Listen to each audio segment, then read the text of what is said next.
Bueno, pues en el tema anterior hemos visto el movimiento armónico simple. En el movimiento armónico simple la característica es que teníamos un cuerpo que se desplazaba en torno a dos posiciones respecto de la posición de equilibrio. Y ahora vamos a ver en qué consiste una onda y después vamos a ver la clasificación de la onda atendiendo a varios criterios. Quiero que sepáis que un movimiento ondulatorio se origina cuando en un punto determinado del espacio se produce una perturbación del estado físico del mismo. Ejemplo, yo tengo un estanque en calma y tiro una piedra, origino una perturbación. ¿Y qué es lo que va a pasar? Pues fijaros, si yo me dice que esa perturbación pasa a propagarse en el espacio de unos puntos a otros del mismo. Dice, dicha perturbación supone una transferencia de energía del medio.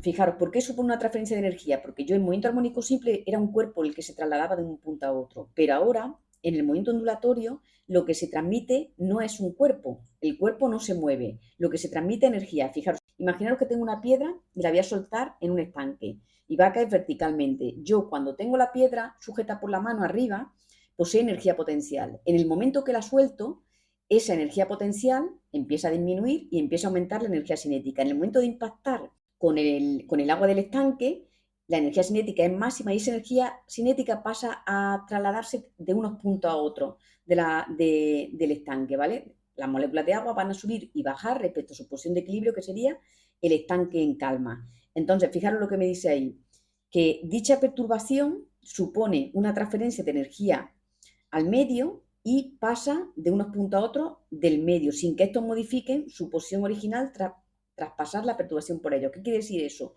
En el momento que pasa la onda, esa molécula de agua sube y baja, pero al pasar la onda ya se queda en calma, se queda en la misma posición que tenía. Entonces, ¿cómo podemos definir una onda o un movimiento ondulatorio? Pues lo podemos definir o decir que consiste en la propagación de una perturbación de unos puntos a otros del espacio y esto va a suponer un transporte de energía y de cantidad de movimiento de unos puntos a otros del medio, pero no va a existir transporte de materia, no existe un cuerpo que se mueva, lo único que se transmite es energía. Las partículas del medio, después de que pase esa energía, esa onda, permanecen en la misma posición que tenían. Así, pues vamos a considerar tres casos de ondas de movimiento ondulatorio. El que yo acabo de nombrar, que es si dejo caer una piedra en el centro de un estanque, pues la energía cinética de la piedra pues se transmite al agua produciendo una perturbación en las partículas de esta que la hará desplazar verticalmente de su posición de equilibrio, que es el agua en calma. Otro ejemplo sería si yo, por ejemplo, fijo una cuerda a un extremo, puede ser una columna de laboratorio, y agito hacia arriba y hacia abajo, pues también estoy transmitiendo la energía cinética y potencial que está produciendo mi mano, la estoy transfiriendo a los distintos puntos de la cuerda. Y eso se va a traducir en un movimiento ondulatorio que se transmite, como ya he dicho, a todos los puntos de la cuerda. Otro ejemplo de movimiento ondulatorio es si golpeamos un objeto el que sea, puede ser un diapasón, una campana, pues las vibraciones de este van a transmitirse a las moléculas de aire que vibrarán del mismo modo, transmitiendo dichas vibraciones de unas partículas a otras del medio y eso es lo que origina el sonido. Y otro ejemplo de movimiento ondulatorio es la luz que se produce en un foco, en la bombilla o en el sol, que sabéis que la luz del sol llega a nosotros. ¿Cómo? Pues transmitiéndose en forma de onda electromagnética.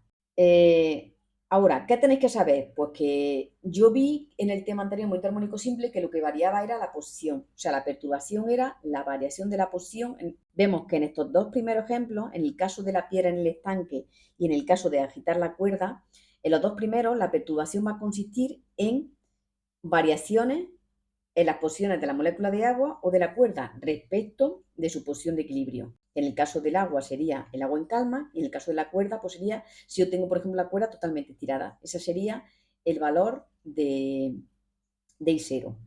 Ahora, en el caso de 3, en el caso de si golpeamos un objeto, pues la perturbación va a consistir en pequeñas variaciones en la presión del aire. Acordaros que la presión del aire es la cantidad de moléculas que tenemos de aire. Cuando las moléculas de aire están muy juntas, la presión es alta y cuando las moléculas de aire están más separadas, pues la presión es baja.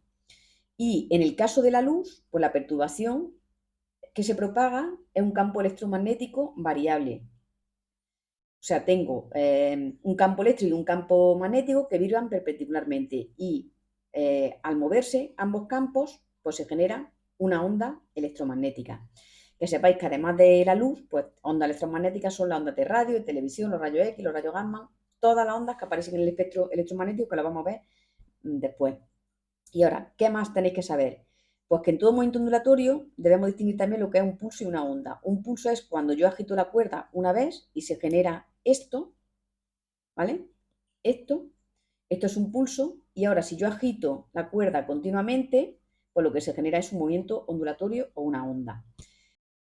Entonces, tenéis que saber que en este caso la ecuación de la onda o función de la onda, que se le llama, no solo va a depender o no solo va a variar con el tiempo, sino que va a variar también dependiendo de la partícula del medio que considere.